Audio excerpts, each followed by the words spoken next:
तो हम लोग बात कर रहे थे सर्कुलर सेक्शन का। तो सर्कुलर सेक्शन में हम लोग पढ़ रहे थे कि सॉलिड के कंपेयर में हॉलो सेक्शन की स्ट्रेंथ ज़्यादा होती है लोड बियर करने की। स्ट्रेंथ ज़्यादा होने के पीछे रीज़न ये है कि इसका सेक्शन मॉडुलस ज़्यादा होता है। सेक्शन मॉडुलस तभी ज़्यादा होगा उस सेक्शन के लिए ज़्यादा होगा जिसके लिए आई की वैल्यू ज़्यादा होगी। आई यानी मोमेंट ऑफ इनर्शिया की वैल्यू जिसके लिए ज़्यादा होगा, उसकी स्ट्रेंथ बियर करने की क्षमता या उसकी स्ट्रेंथ जो होती है अदर सेक्शन के कंपेयर में ज़्यादा होती है। तो फर्स्ट पॉइंट तो यही था कि सर्कुलर सेक्शन बहुत इंपॉर्टेंट हो जाता है। सेकेंड इम्पोर्टेंट पॉइंट ये है कि सर्कुलर सेक्शन में जो लोड को बियर करने की जो एक अरेंजमेंट होती है, एक स्टेमिना होती है, वह होता है डिस्ट्रीब्यूशंस। यानी सामने से अगर कोई लोड आ रहा है तो उसको क्या करता है, यह रिफ्लेक्ट कर देता है साइड में। जैसे हम लोग जब भी डिजाइनिंग करेंगे वेल फाउंडेशन का तो इसमें बहुत सारे फोर्स कंसिडर करते हैं। बहुत सारे फोर्स जो इसके ऊपर लगेंगे, जैसे विंड लो हो गया, लेटरल अर्थ प्रेशर हो गया, लेटरल डायरेक्शन से जो वाटर करंट लोड हो गया। तो ये सब ऐसे फोर्स हैं जो फ्रंटल एरिया पे लगते हैं। जो सामने से एरिया अगर फ्लैट है तो उस पर ज़्यादा लगेगी, अगर फ्लैट नहीं है कर्व में है तो कम लगेगी। तो सर्कुलर सेक्शन इसलिए यहाँ पे इम्पोर्टेंट हो जाता है क्योंकि ये जो विंड का लोड है, सोयल का लोड है, उसको यह डिस्ट्रीब्यूट कर देता है, दूसरे जोन में क्या होता है ट्रांसफ़र कर देगा, रिफ्लेक्ट कर देता है। सेकंड जो शेप यूज़ करते हैं आपका ट्विन सर्कुलर। तो ट्विन सर्कुलर का क्या है, मतलब दो सर्कुलर शेप होता है और आपस में जुड़ा रहेगा, और जो यहाँ डम्ब की तरह यूज़ होता है। शेप आपका स्क्वायर है, रेक्टेंगुलर है, डबल डी शेप भी यूज़ करते हैं, हेक्सागोनल यूज़ करते हैं, ऑक्टागोनल यूज़ करते हैं, जैसा कि फिगर में दिखाया गया है। ए आपका सर्कुलर रिप्रेजेंट कर रहा है, बी आपका रेक्टेंगुलर, सी आपका हेक्सागोनल, डी आपका ऑक्टागोनल, ई आपका डबल सर्कुलर कह सकते हैं या ट्विन, और एफ जो होता है एफ फिगर आपका डबल रेक्टेंगुलर, जी आपका डबल डी शेप, एच आपका डबल हेक्सागोनल, और आई जो शेप है डबल ऑक्टागोनल। तो सर्कुलर सेक्शन में वही है। Circular section are simple in construction और इजी टू सिंक। सर्कुलर में क्या होता है कि यह एरो की तरह काम करता है एक तरीके से। तो ऊपर से आप पेंट्रेट कराने में, सोयल के अंदर पेंट्रेशन कराना है या संक कराना है तो ये इजी होता है। ये भी एक पॉइंट है जिसके लिए सर्कुलर शेप जो होता है इम्पोर्टेंट हो जाता है। Steering thickness due to the lower flexural stress than in other type is circular stress than in other type. A circular wheel है जो मिनिमम सरफेस एरिया कम होगा तब भी ये लोड ज़्यादा बियर कर लेता है। इसका मतलब ये है given weight leading to the greater sinking effort available. Circular wheel poses high strength, ये मैं बता चुका हूँ। सेकंड आपका ट्विन सर्कुलर व्हील। तो ट्विन सर्कुलर व्हील वही मैं बताया था कि ट्विन सर्कुलर व्हील में क्या क्यों प्रोवाइड करेंगे। अगर सर्कुलर व्हील आप यूज़ कर रहे हैं, अगर उसके कंपेयर में जो एक्सटर्नल लोड आ रहा है वो ज़्यादा हो जाए, और ज़्यादा होने का मतलब ये है कि ज़्यादा है तो इसका मतलब ये है लोड को आपको जो सुपर स्ट्रक्चर से लोड आ रहा है उसको ट्रांसफ़र कराने के लिए एरिया भी ज़्यादा होना चाहिए। तो क्या करेंगे, एक सर्कुलर और ऐड कर देते हैं। तो दो सर्कुलर आप ऐड करके जो व्हील फाउंडेशन कंस्ट्रक्ट करते हैं उसे बोलते हैं ट्विन सर्कुलर व्हील। तो ट्विन सर्कुलर। थर्ड आपका square rectangular wheel, double wheel, ये तो हम लोग पढ़ चुके हैं। नेक्स्ट जो इम्पोर्टेंट टॉपिक है, very very important, component of wheel foundation. तो कंपोनेंट ऑफ व्हील फाउंडेशन में फर्स्ट जो कंपोनेंट है हम लोग पढ़ेंगे व्हील कर्व या कटिंग एज पढ़ लेते हैं। तो कटिंग एज क्या होता है, कटिंग एज सबसे लोअर पोर्शन होता है व्हील फाउंडेशन का, सबसे bottom portion.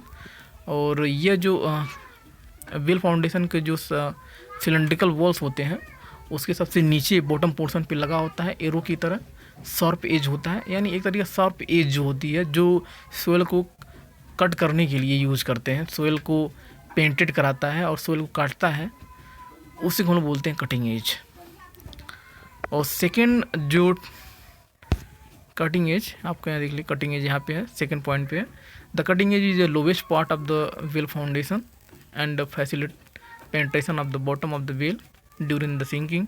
The thickness of the cutting edge and the slope angle of inside edge should be such that it should be sharp enough for easy sinking and at the same time should not break when penetrating through hard soil or rock. The outer edge of the cutting edge is kept vertical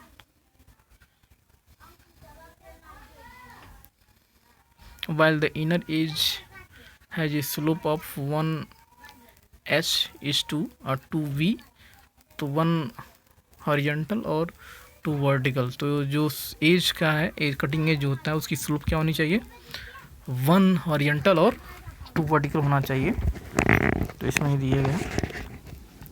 तो वही cutting edge के लिए ये है कि जो cutting edge होता है, जो कटिंग पोर्शन होता है, ऐसा ना हो कि वो ब्रेकेबल हो और आपको पेंटेशन या वेल फाउंडेशन सिंकिंग कर रहे हैं, सोइल के अंदर बना रहे हैं और उसी समय ब्रेक हो जाए। तो ऐसा नहीं होना चाहिए, ब्रेकेबल नहीं होना चाहिए during the construction of the well foundation.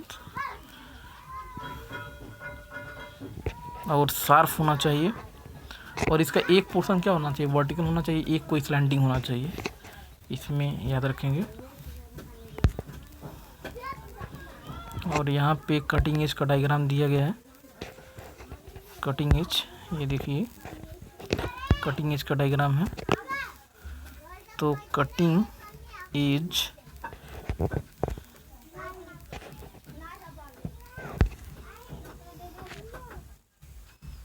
ये कटिंग एज है।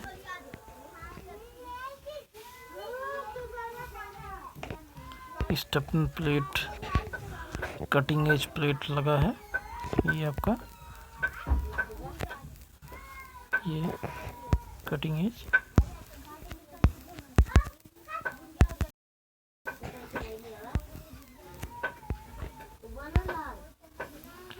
सेकंड जो इम्पोर्टेंट का टॉप कंपोनेंट है आपका वेल कर्व। तो वेल कर्व क्या होता है, वेल कर्व होता है आपका, ये देखिए फिगर में, वेल कर्व के जो ऊपर वाला जो पोर्शन होता है उसे हम लोग बोलते हैं वेल कर्व। तो वेल कर्व का जो एक वॉल होगा, एक पोर्शन होता है वर्टिकल होता है, दूसरा स्लैंटिंग होगा।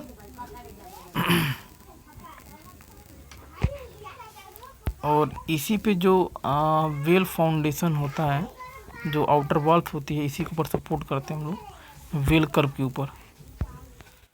और वेल कर्व ये जो सोइल को काटने के लिए यूज करते हैं और ये भी वेल फाउंडेशन के पेंट्रेशन में हेल्प करता है। जब भी हम लोग वेल फाउंडेशन बनाते हैं तो उसमें ये हेल्प करता है। तो well curve is design to support the well curve should be reinforce concrete of minimum grade M25, यानी वेल कर्व जब हम लोग बनाते हैं तो M25 ग्रेड यूज करते हैं mostly with A minimum reinforcement of. और जो हम लोग बार यूज करेंगे, रेनफोर्समेंट बार, उसकी जो स्ट्रेंथ होनी चाहिए, टेंसाइलिंग स्ट्रेंथ, वो 72 किलोग्राम पर मीटर क्यूब होना चाहिए। उसमें जो स्ट्रेंथ होनी की, वो स्ट्रेस की वैल्यू आनी चाहिए। In case of blasting the ending the inner face of the well curve should be protected with the steel plate of minimum thickness of 1 meter up to the top of the well curve.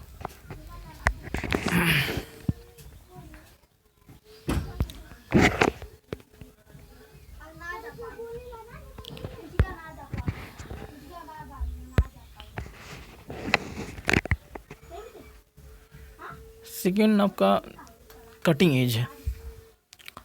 Next आपका जो component है cutting edge.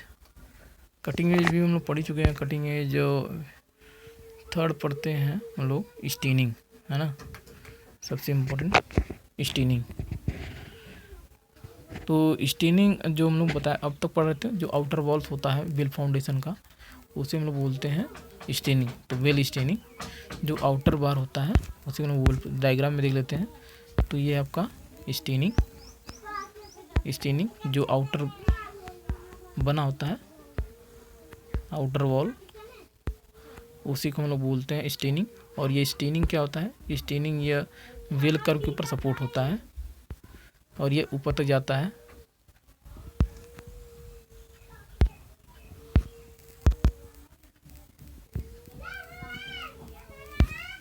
तो staining, तो steining में देखिए the walls of well foundation are called steining. Steining earlier use to construct, मतलब इसमें ये देखेंगे कि स्टेनिंग जब हम लोग बनाते थे पहले जो उतना टेक्नोलॉजी नहीं था, तो हम लोग ब्रिक के बनाते थे, ब्रिक मशीनरी का बनाते थे, स्टोन मशीनरी का बनाते थे। लेकिन मॉडर्न में जो हम लोग स्टेनिंग बना रहे हैं वो आरसीसी का बना रहे हैं, जिसका मतलब स्टेनिंग बनाने में रेनफोर्समेंट भी यूज करते हैं कंक्रीट के साथ साथ, ये भी याद रखेंगे। स्टेनिंग में स्टेनिंग का कितना थिकनेस रखना चाहिए बहुत इंपॉर्टेंट हो जाता है किसी वेल फाउंडेशन के लिए। तो हम लोग इसमें थोड़ा सा ध्यान देंगे कि कैसे क्या क्या कंसिडरेशंस हैं स्टेनिंग की थिकनेस निकालने के लिए, उनके बारे में पढ़ेंगे। The thickness of staining is decided on the basis of the following considerations.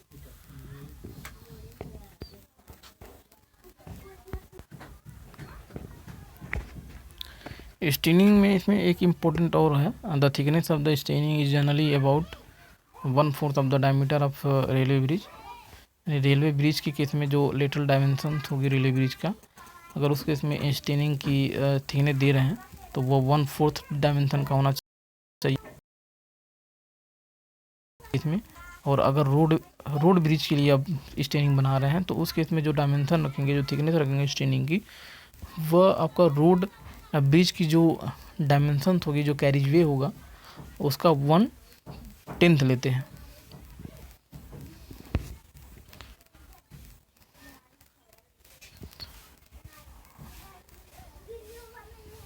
और देखते हैं इसमें क्या क्या इम्पोर्टेंट कंसिडरेशंस हैं स्टेनिंग की थिकनेस निकालने के लिए। It should not be too thick so that the excessive resistance is avoided during the, बहुत थिक भी नहीं, ज़्यादा थिकन भी नहीं होना चाहिए, क्योंकि जितना ज़्यादा थिकन होगा उतना ज़्यादा लोड को बियर करना पड़ेगा उसको, इसलिए ज़्यादा थिक भी नहीं रहना चाहिए। It should not be too thin, ज़्यादा थिन भी नहीं होना चाहिए, क्योंकि फिर वही डैमेज की प्रॉब्लम हो सकती है, क्रैकिंग हो सकता है। तो प्रॉपरली डिजाइन होना चाहिए।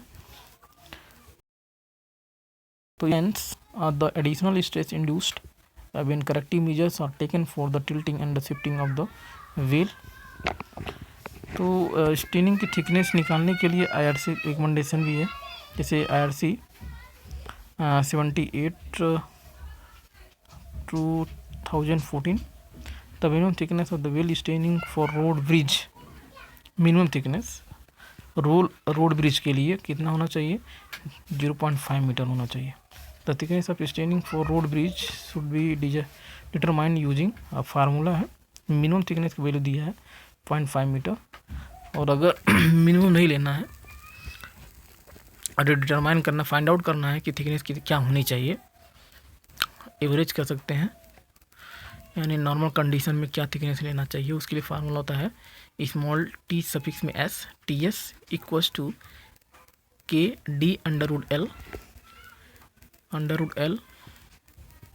where ts equals to thickness of the lining in meter, k is the coefficient a constant which depending on the staining material। तो ये डिपेंड करता है कि स्टेनिंग में मटेरियल जो हम लोग कंस्ट्रक्शन करने के लिए यूज़ किए हैं वो किस टाइप का है, क्या है, उसके मटेरियल पर डिपेंड करता है। और वेल की टाइप पे डिपेंड करता है किस टाइप का है, यानी सर्कुलर टाइप का है, रेक्टेंगुलर है, स्क्वायर है, कि हेक्सागोनल है, कि ऑक्टागोनल है, कि ट्विन सर्कुलर है, किस टाइप का है। डिफरेंट टाइप्स के लिए के की वैल्यू डिफरेंट हो जाएगी। और के की वैल्यू IRC रिकमेंडेशन में दिया भी गया है कि क्या वैल्यू होना चाहिए, तो वहाँ से हम लोग के की वैल्यू यूज कर लेते हैं। एल क्या होता है, एल होता है depth of the wheel below the top of wheel cap, और lowest water level whichever is more in metre. तो एल होता है क्या, डेप्थ ऑफ व्हील होता है। तो डेप्थ ऑफ व्हील जब भी हम फाइंड आउट करेंगे तो ये ध्यान देंगे कि ये हमेशा व्हील कैप के नीचे निकालते हैं। तो जो भी डेप्थ होगा यानी विथ व्हील कैप के नीचे जो भी पेंट्रेशन लेंथ होगी उसी को हम लोग बोलते हैं डेप्थ ऑफ व्हील, जिसको एल से डिनोट कर रहे हैं। या लोअर वाटर लेवल से मेजर करेंगे जो भी डेप्थ ऑफ व्हील फाउंडेशन होगा, तो उन दोनों वैल्यू में जो भी वैल्यू मैक्सिमम आएगी वो हम लोग यूज करते हैं, और वो हम लोग एल यूज करते हैं। और फार्मूले में पुट करेंगे, फाइनली हम लोग टी एस इक्वल टू के डी अंडर एल अप्लाई करेंगे और वहाँ से टी एस की वैल्यू निकाल लेते हैं। जो इम्पोर्टेंट कंपोनेंट है आपका बॉटम प्लग, तो बॉटम प्लग भी एक तरीका से इसका हार्ट है व्हील फाउंडेशन का। तो बॉटम प्लग क्या होता है, यानी कटिंग एज के